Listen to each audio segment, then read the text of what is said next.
Morning all. I've already done this once before, but the laptop blew up, so I couldn't edit it. I've done it like properly, so I thought I'd just go back to doing it in the car, just while I fix the laptop. I mean, I don't know what's wrong with it. Been using it a lot of late. We've got obviously a lot of content coming out, and you know it's getting on a bit now. We just have to replace it. I don't know how we're going to replace it, but morning all. The morning after the game before, Kidderminster 1, West Ham 2, and never ever in my wildest dreams did I thought I'd be saying I'm more pissed off with West Ham winning than I was losing, because Kidderminster totally deserved that game. We were shocking at times, mate. We were bloody shocking. I was there. It took us I was up at 4:30 in the morning, make the trip up there, and there's a problem. We've got a problem at the club, and that's, you know, I've alluded to this before. The squad as a whole is not big enough to compete. It's not big enough to compete, because the players there, I mean, if Moysie can sit there and look you in the eye and tell you that the second string that we started yesterday, Crowell, Noble even, and I mean that with the greatest respect to him, because, you know, it's not his fault, it's just his legs are going. Diop, Yarmolenko, if he's going to try and tell me that them players, there was no one available in the transfer window to replace them players that are better, because that's what he's been saying, then he's got a big problem.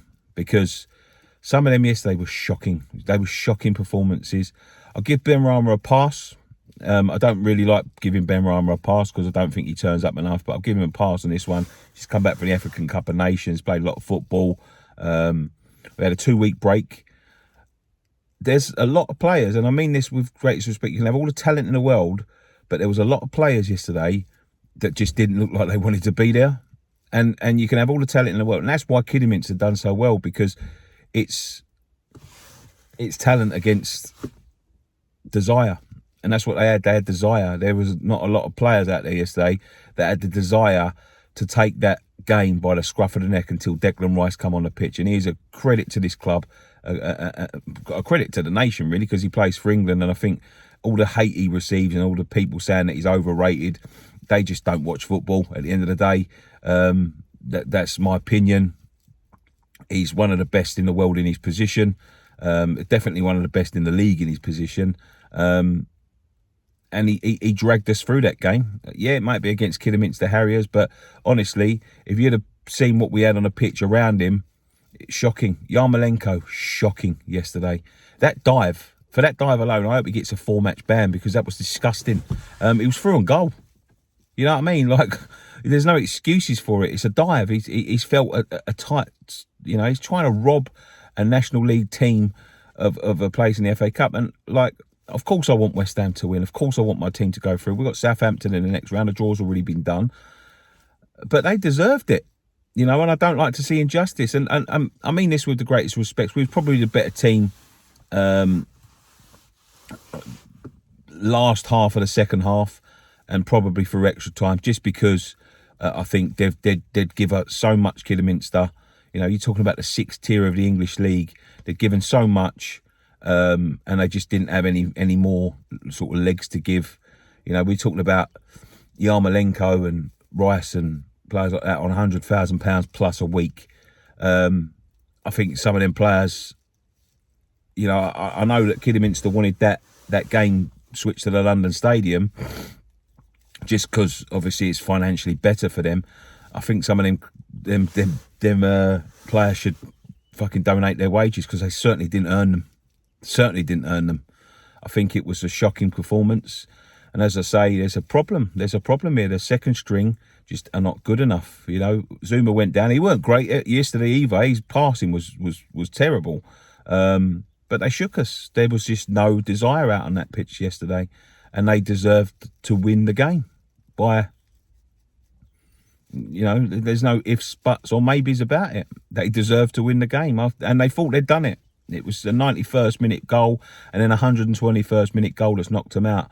I think they're a credit to themselves. I can't say the same about West Ham, I'm afraid, because we was nearly on the end of the most shocking, probably one of the most shocking upsets in this whole competition. And it's just because there's players out there that just aren't good enough. And I'm sorry, I don't mean to be negative and all of that sort of thing, but you know, the transfer window and all of that, and then seeing them players go out there yesterday and embarrassing the club, embarrassing the league, you know, it needs addressing. You know, we're fighting on three fronts at the minute. We're fighting in the league, we're fighting in the Europe, and we're fighting in the FA Cup. And there was no fight there, and that's worrying. That's worrying, because if any of our players go down, that's what we've got to come in.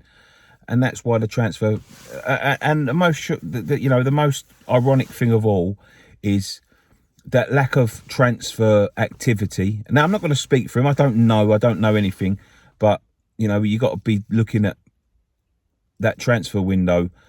You know, being in that position was a chance to really show your intent in what you want to do, and they've done nothing.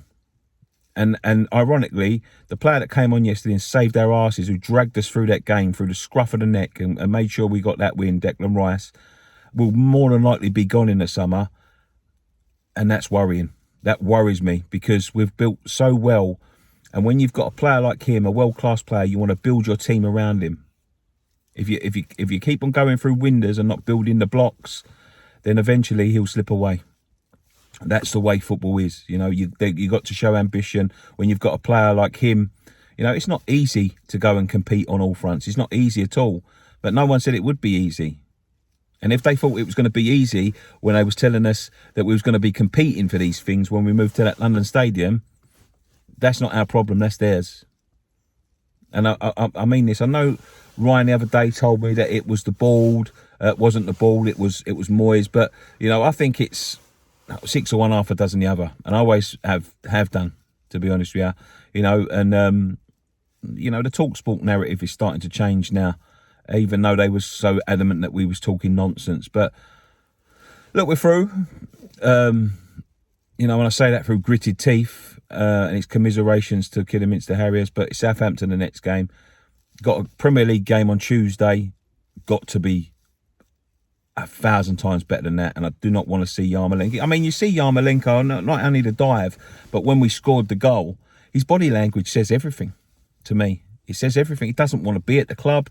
He's bored. He didn't look like he wanted to play an extra 30 minutes. It looked like he was, you know, he takes his £100,000 a week for fucking going on the pitch at half time and knocking the ball around and then playing the last 10 minutes when he's actually asked to play 90 minutes. It looks like he doesn't want to be there. £100,000 a week he earns. Plus, I think it's an absolute joke. I think it's an absolute disgrace to put yourself in that position as a footballer. If you wanted to go, just, you know, if you want to go and play football elsewhere, ask them to mutually terminate your contract. But he doesn't. He wants to sit there and collect £100,000 a week off of us until his contract's run out, which isn't his fault at the end of the day. But if you've got any self-dignity, I think you should ask for his contract to be terminated and piss off, because I don't want to see him playing for West Ham again, to be quite honest with you. And I mean that with the greatest respect.